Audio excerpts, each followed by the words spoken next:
Onward, mighty steed! Onward, my brotherhood of the traveling pants! Go forth and conquer your quest!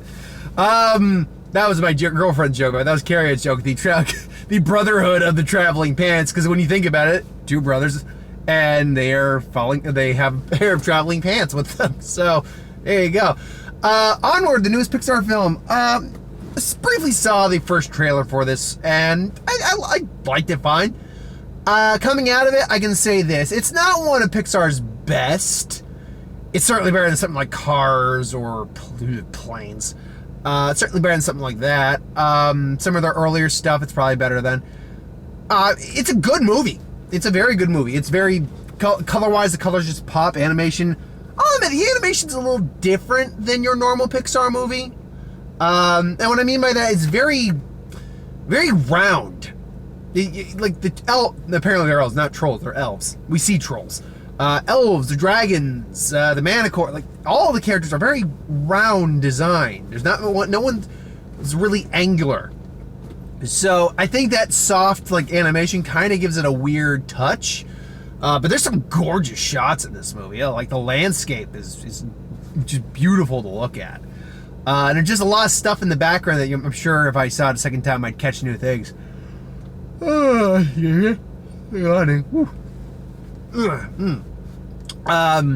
mean, the story is pretty much exactly what you see in the trailer. These two boys, elves apparently, they grow up one grew up barely knowing that they're his dad, and the other one grew up never knowing the dad. And then they find out the dad was either a wizard or had been learning magic, and he left a spell for them to bring him back. Only half of them came back. They had 24 hours to bring him back, so they go on the quest. And that's a lot of the movie. It's like the questing part actually takes up a lot of the movie, and that's kind of fun. It's interesting to see just how many races exist from the fantasy world into this world. Like the game, the older brother plays is voiced by Chris Pratt. It's apparently based on real events, but yeah, apparently everything he's based, like from the spells he's learning in spellbook, which the brother's learning, to, little spoiler here, minor spoilers, I'm not going to give anything serious away. The gelatinous cube is a legit thing they had to face at one point, which I found was awesome and hilarious. The whole like curses and magic and the way that all goes down is like, yeah, it's fun in that regard. It really is.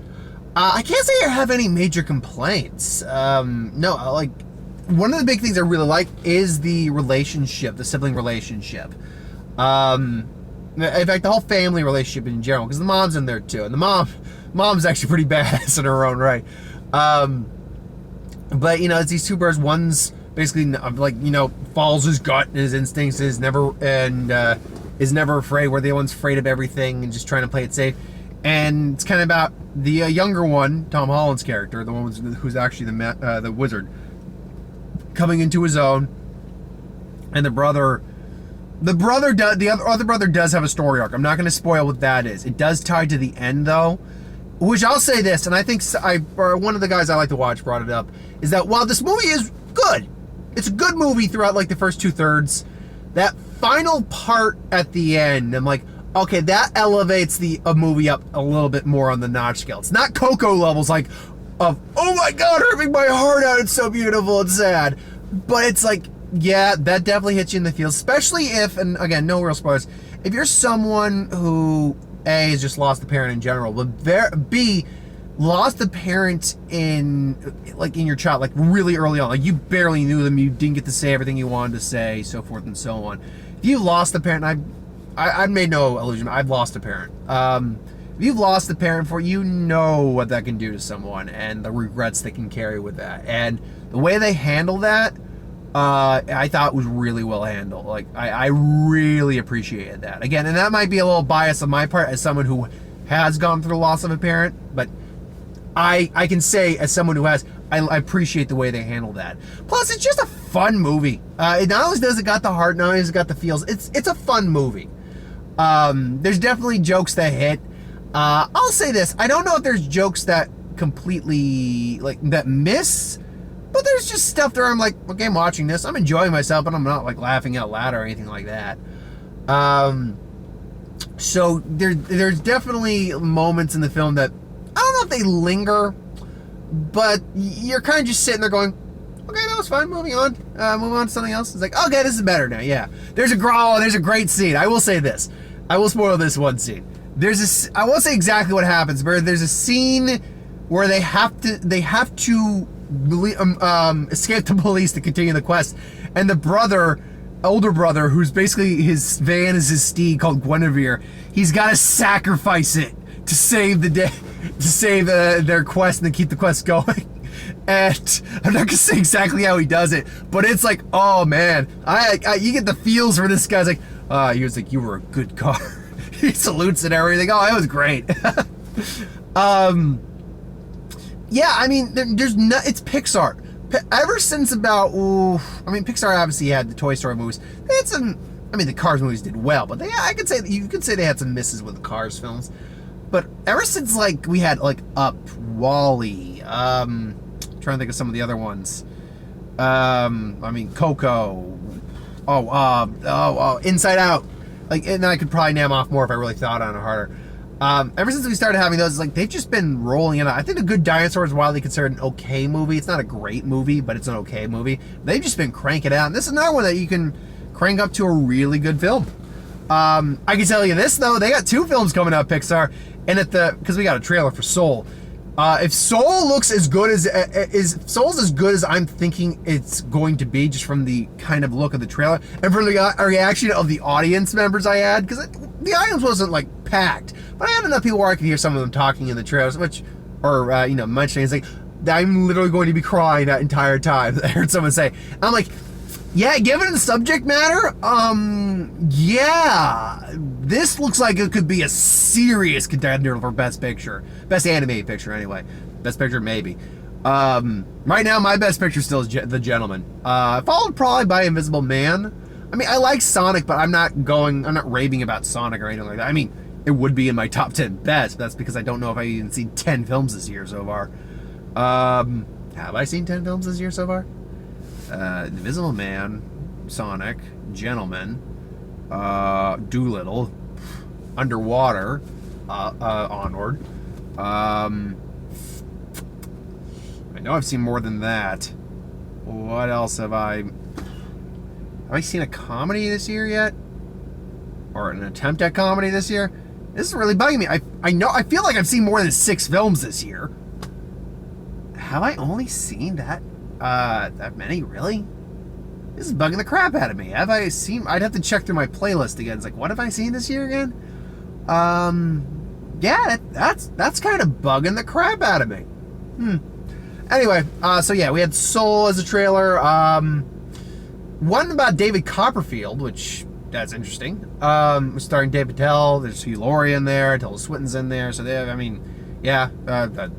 good for that. It looks quirky and delightful. Minions 3, The Rise of Gru. Minions 2, The Rise of Gru. I enjoyed Minions. I had fun with Minions. And Minions made over $1.2 billion. So yeah, they were going to make another one. What else? The SpongeBob movie. Look, if I have to be at that, I will. And I have one particular fan's not the right. If you're a fan, great. You want to use the better terminology. Viewer. I have one particular viewer who kind of asks if I review all the animated films that they can, because they're big on the animated films. And I'm with you. I love the animated films. I just can't get out to see every single one of them. Especially if there's a more high-profile movie coming out that week, I might swap one to justify the other. Like this week, though, I am actually able to catch 2 movies. I'm going to go see The Way Back on Saturday after I get out of work, the Ben Affleck film. I'm looking forward to that. That looks like that's going to be a complete 180 from what we saw this week, but I'm looking forward to that. It looks like it's going to be a good film.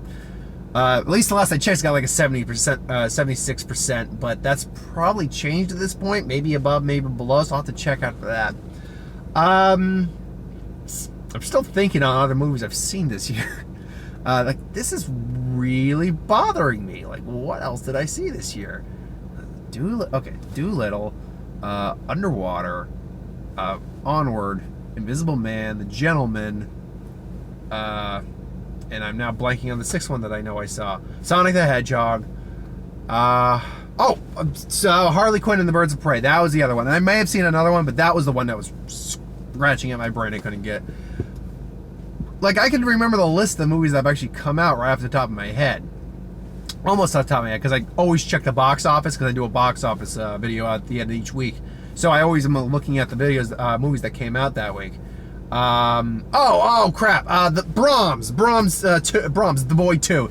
That was it. So no, it's not. I don't think it's been at full 10 yet, but it's been at least 8. But yeah, if you want to talk about that's debate between that and Doolittle for the worst of the year right now. I'd probably go with Doolittle just because that had a much higher expectation to it. But yeah, Brahms sucked.